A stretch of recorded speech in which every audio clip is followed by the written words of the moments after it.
Assam singer Jubin Garg మృతిపై కేసులో దర్యాప్తులో ట్విస్టుల మీద ట్విస్టులు బయటపడుతున్నాయి. జుబిన్ గార్గ్ మృతిపై అనుమానాలు ఉన్నాయని బ్యాండ్మేట్ శేఖర్ జ్యోతి గోస్వామి ఆరోపించారు.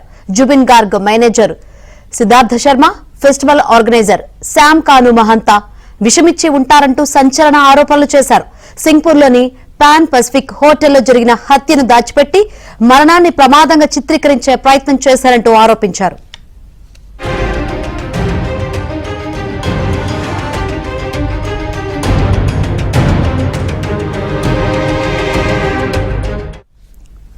కాగా దర్యాప్తులో భాగంగా ఆర్గనైజర్ శామ్ కాను మహంతా, జుబిన్ గార్గ్ మేనేజర్ సిద్ధార్థ శర్మను పోలీసులు ఇప్పటికే అరెస్ట్ చేశారు.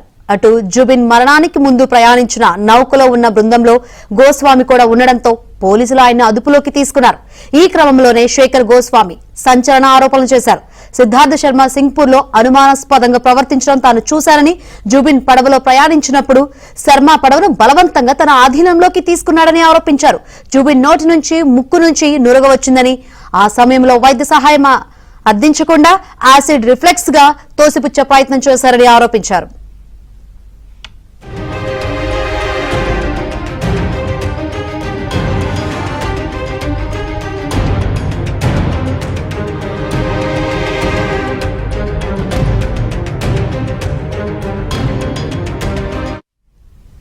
సెప్టెంబర్లో సింగపూర్లో జరిగిన నార్త్ ఈస్ట్ ఫెస్టివల్ కు జుబిన్ గార్గ్ హాజరయ్యారు.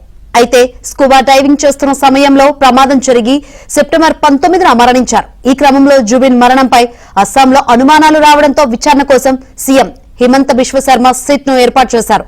జుబిన్ మరణానికి గల కారణాలపై సిట్ అధికారులు విచారణ చేస్తున్న సమయంలో కీలక నివేదికను భారత హై కమిషన్ కు సింగపూర్ పోలీస్ ప్రొటెక్షన్ అధికారులు అందించారు. జుబిన్ గార్గ్ స్కూబా డైవింగ్ చేస్తున్న సమయంలో మరణించలేదని, ఈత కొడుతున్న సమయంలో ఊపిరి ఆడకపోవడంతోనే మరణించినట్లు సింగపూర్ అధికారులు అటాప్సీ రిపోర్టులో స్పష్టంగా పేర్కొన్నట్లు సమాచారం. అంతేకాకుండా జుబిన్ మరణాలపై అనుమానాలు లేవంటూ కొందరు చేసిన ప్రకటనను సింగపూర్ పోలీసులు తోసిపుచ్చారు. ఈ క్రమంలో జుబిన్ గార్గ్ మృతిపై రోజు రోజుకు అనుమానాలు పెరుగుతున్న నేపథ్యంలో బ్యాండ్మేట్ శేఖర్ గోస్వామి చేసిన ఆరోపణలు ఇప్పుడు తీవ్ర సంచలనం సృష్టిస్తున్నాయి.